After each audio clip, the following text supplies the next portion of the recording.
vai você? Eu sou a professora Helena Silva e na aula de hoje nós vamos aprender sobre o poema.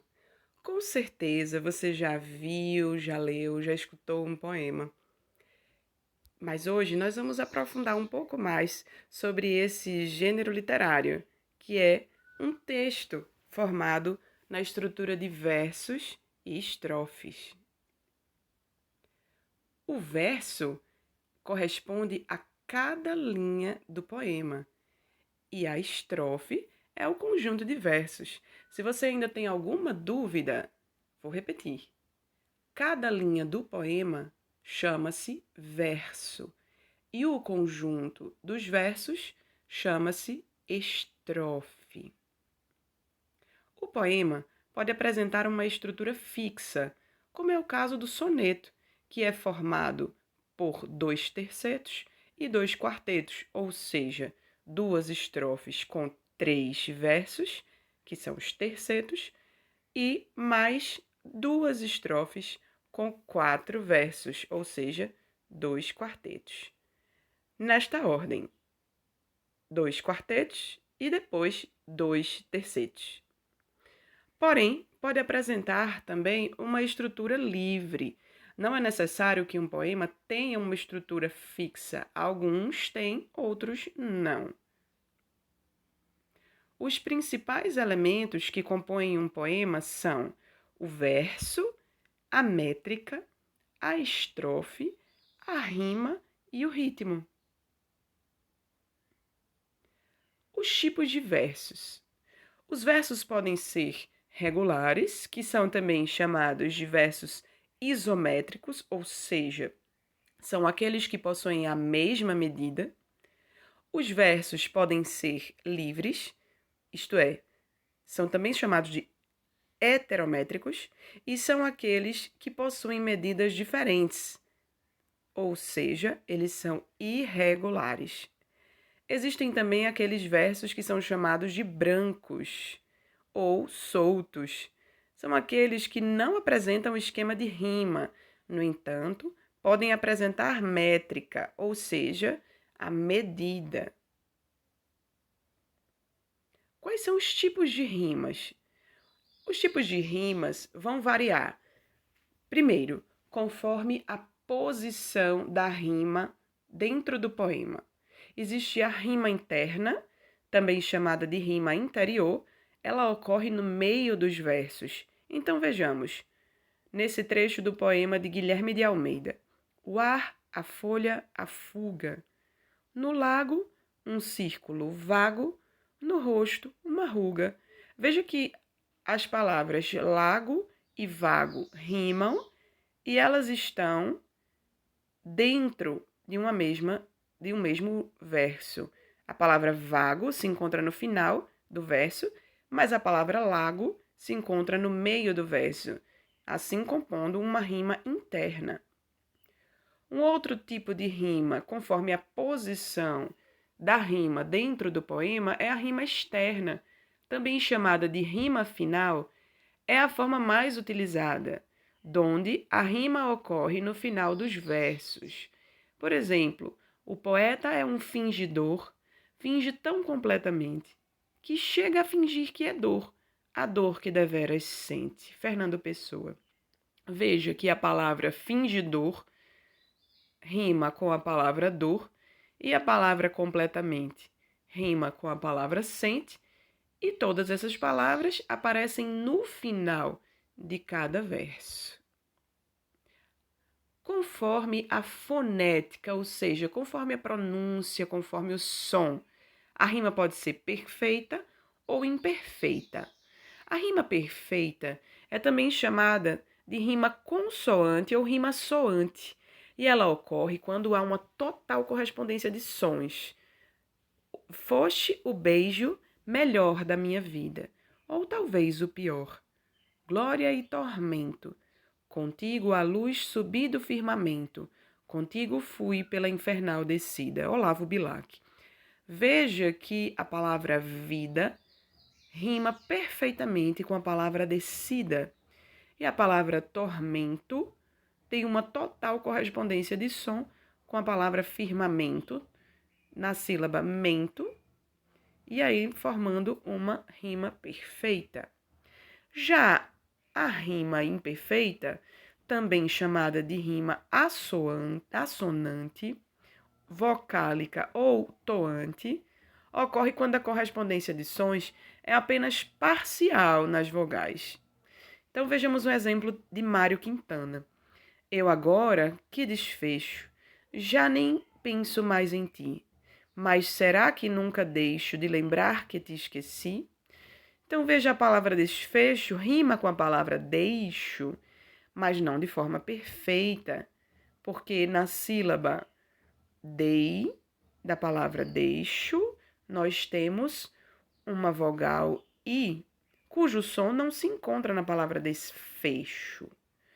E nós temos também o par de rimas ti, si, ti e esqueci, cuja sílaba final si rima com o ti, porém de forma apenas parcial. Essa é a rima imperfeita.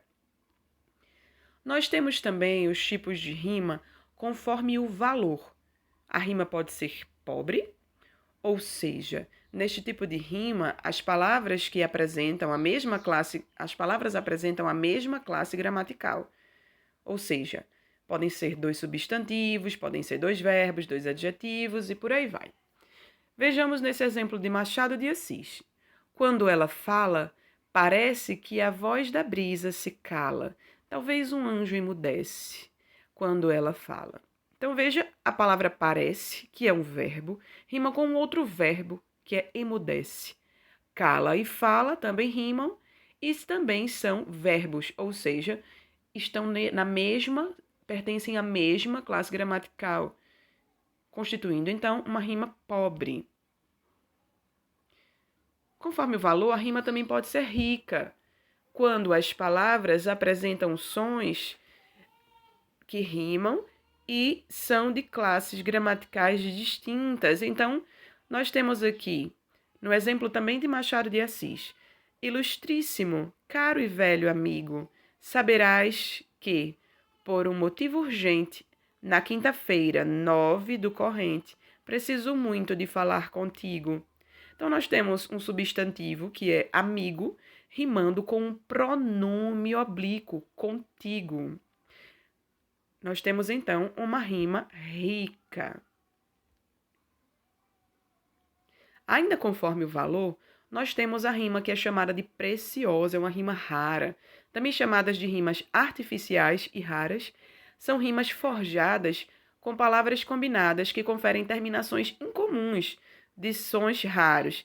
Então vejamos, é uma trágica festa emocionante, a bacteriologia inventariante toma conta do corpo que apodrece, e até os membros da família engulham, vendo as larvas malignas que se embrulham no cadáver malsão, fazendo um S, Augusto dos Anjos. Então veja, apodrece, rima com S. E essa é uma construção diferente, porque nós temos o som de uma letra, a forma como uma letra é lida, e nós temos um verbo. Essa é uma construção bastante incomum, portanto, nós temos aí uma rima preciosa. E nós temos, então, as rimas que se classificam conforme a posição na estrofe. Temos a rima alternada, que segue o exemplo AB. Também chamada de rima cruzada, ocorre entre versos pares e ímpares, em que o primeiro verso rima com o terceiro e o segundo verso rima com o quarto. Então, nós temos aí um trecho de Cecília Meirelles. O meu amor não tem importância nenhuma, não tem o peso nem de uma rosa de espuma. Então, nós temos tem, que rima com nem, no primeiro verso e no terceiro, e o segundo com o quarto, nenhuma e espuma. Nós temos a rima intercalada, que segue o esquema AB-BA. Também é chamada de rima interpolada ou rima oposta. Ocorre entre o primeiro e o quarto verso e entre o segundo e o terceiro versos. Nós temos o trecho de Guilherme de Almeida. Hoje, voltas-me o rosto, se ao teu lado passo. E eu baixo os meus olhos, se te avisto. E assim fazemos como se isto pudéssemos varrer nosso passado. Se com isto, perdão, pudéssemos varrer nosso passado. Então, nós temos lado, no primeiro verso, que rima com passado no quarto verso.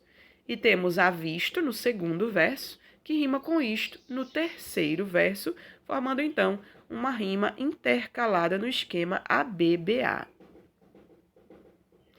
Temos a rima emparelhada, que forma o esquema AABB. Nesse caso, a rima é encontrada entre o primeiro e o segundo versos e entre o terceiro e o quarto versos.